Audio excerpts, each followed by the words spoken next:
Here we are in Cape Town for Two Oceans weekend, Easter weekend, so happy Easter to all of you. To those of you who are running races like this at this time of year and preparing for Comrades, please try and take it easy. It really should be a long, slow training run for you. It really doesn't help you to run races or runs like this at anything like your race pace. The Comrades great Bruce Fordyce always used to run Two Oceans aiming to get the last silver medal, which is obviously well below his potential, and that's a great guide to how you should take your long runs prior to Comrades at this stage. If you run anything that is of reasonable length too hard, it is just going to take away from your training in the subsequent weeks and also take longer for you to recover and likely still be in your legs on Comrades Day. So really just run your long runs at a slow, easy pace. A lot of people say, and I agree with them, that it doesn't matter what pace you run your long runs at, as long as you spend the time on your feet. The speed and the quality work comes from your shorter workouts and your interval workouts. Your long, slow runs should really just be all about spending time on your feet, getting your body used to being upright for long periods of time with impact. So yeah, I hope your training's going well. I've just done my last little loosen up run of only 3.5 kilometers and a little bit of a stretch and mobility workout afterwards before Two Oceans today. We're off to UCT for our little young ones to partake in the nappy dash and the toddler trot. So we're going to go and have some fun there at UCT. So yeah, we are at the nappy dash. My youngest son is going to run in the nappy dash. In the next wave, he's right in the front. We've got my oldest son here with me. You can see he's got his number on. He's ready to run in the toddler trot. And we're just having some fun here at the Two Oceans finish. UCT Sports Ground. Here he comes. Here they come. There's a little bit of photography that's going to be going in the back here. This is very tricky on the other back. Go Nicky boy! Go Luke! She's just making sure that she gets it. Go Nicky boy!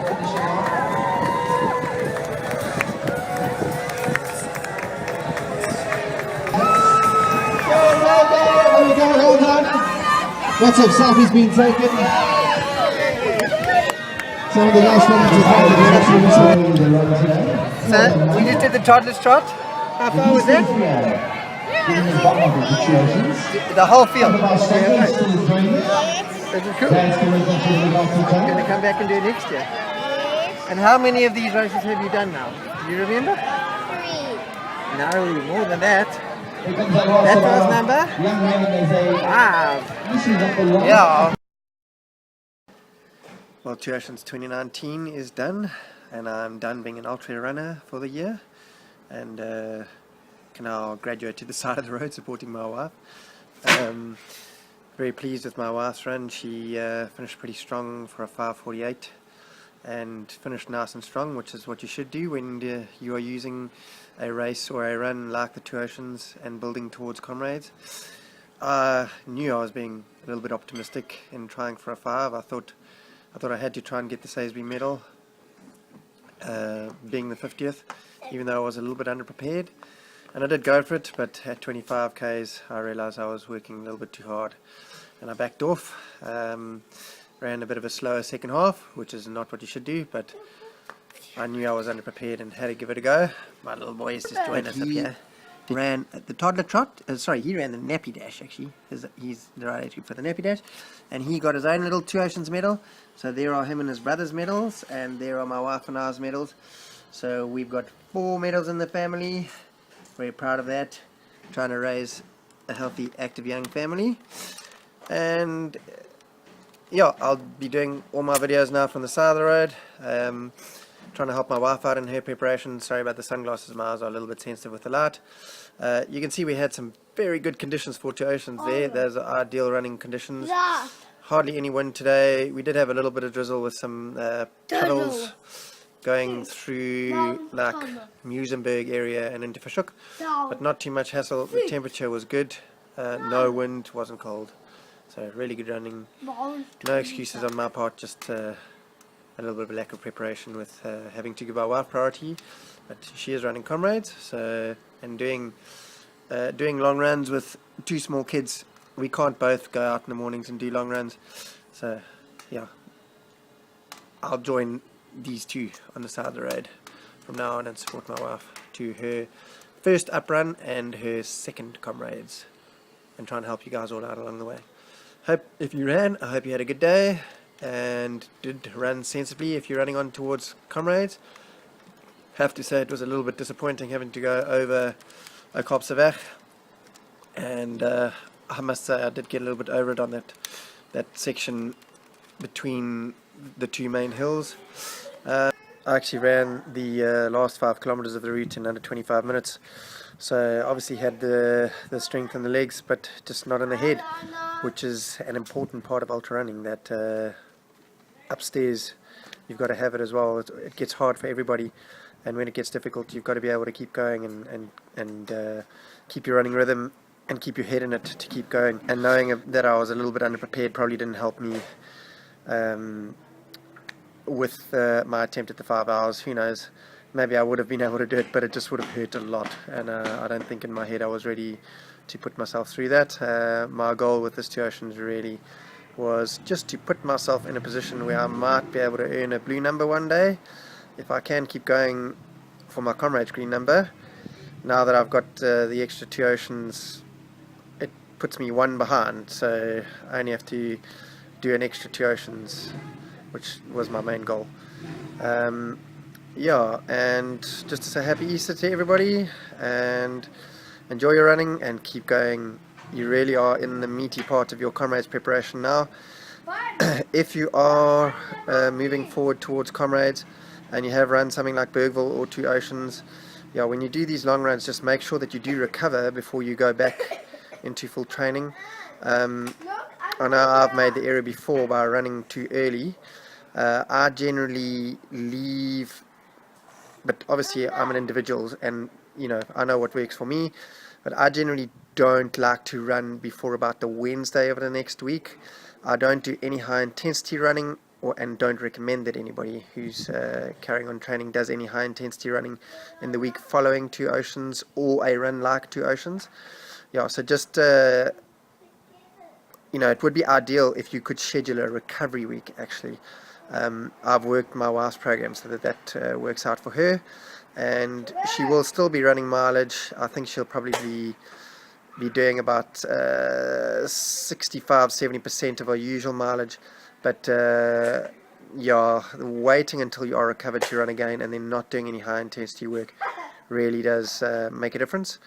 And then, you know, have a full go at the week after that, and then you really have got the last legs of your training to go, where you've just got to really get the mileage in. Be careful of your recovery, make sure that you can recover. With planning and scheduling your training now, these next few weeks really are important in your Comrades preparation. It's where the bulk of your mileage is going to come. It's where you should be feeling the legs getting stronger. You should be gaining kind of tolerance for long mileage. Remember that during this period it's very important that you schedule your recovery. You don't get fitter by training. Training is what breaks you down, and you need to plan your recovery appropriately so that you get stronger in between your training sessions. So planning rest is more important than planning your training. One thing that you can do that works really well to get the recovery in is that if you are doing a long run on a weekend, for example on a Sunday, and you train very early in the morning like we tend to do in South Africa, you can schedule your run the following day for a late afternoon, and that way you get more than a 24-hour rest period. And you can do that throughout the week. For example, your midweek easier runs, if you're running 2 easier runs that are not very far close together or in consecutive days in the week, and you do have a harder running day, you use that longer recovery strategy to get a bit of extra rest in after the harder run, and then put the 2 easier runs a little bit closer together. For example, you could, if you do a longer run midweek, say on a Wednesday, and then you run Thursday afternoon, Friday morning. Yeah, so that's just an example when you need to get recovery after a harder run, but then it does push the easier runs closer together. But you need to plan that and be aware of that, and make sure that that it is the easier runs that are closer together, and that you give yourself more recovery after a run that would have more load. Remember that a long run or a high intensity run that's when you need the extra recovery. So yeah, just some helpful hints and tricks when you're on high mileage to just get a little bit extra recovery into your legs. Then other strategies that you can obviously use are things like ice bathing helps. I find that swimming really helps. Obviously keeping your mobility up and having a mobility routine also really helps with recovery. Massages, making sure you are stretching after your runs, it all accelerates recovery. So use all of those tools, find what works for you and work with that. My personal strategy is swimming. The odd ice bath, I might have about 3 or 4 ice baths in total in a Comrades build up.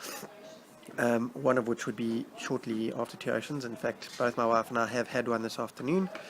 Yeah, but I really use swimming and then mobility work to kind of keep me fresh and keep me mobile and keep the biomechanics up to what they need to be.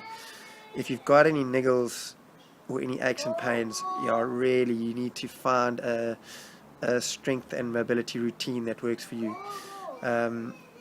Actually, strength is probably not the right word there. It's an activation routine where you learn and teach your body to activate the right way. So you've got to target your weaknesses and work on that. Get your glutes firing. Make sure that you're strong and stable across your pelvis as an injury prevention mechanism. And it really can improve the efficiency of your running. So, yeah. I encourage you to find what works for you. There's plenty out there. Personally, I find Lawrence van Lingen really helpful. He's a fellow chiropractor who also qualified from the same institution as me. And then there's another guy called James Dunn who's over in the UK, and he makes really simple, really easy to understand videos. He calls his brand name is Kinetic Revolution, so look him up on YouTube, and he does also have a website where you can catch up on things. So yeah, good luck with that. Keep going with your training. Good luck for the next few weeks, and try and pile some miles in, but get the recovery. Now that the running is over, the family is here. It is a little bit crazy, you might have heard earlier, but this is what we South Africans do. A braai and a beer, and there is a pool, but I've already had my ice bath for the day, and that's a little bit cold to take a dip.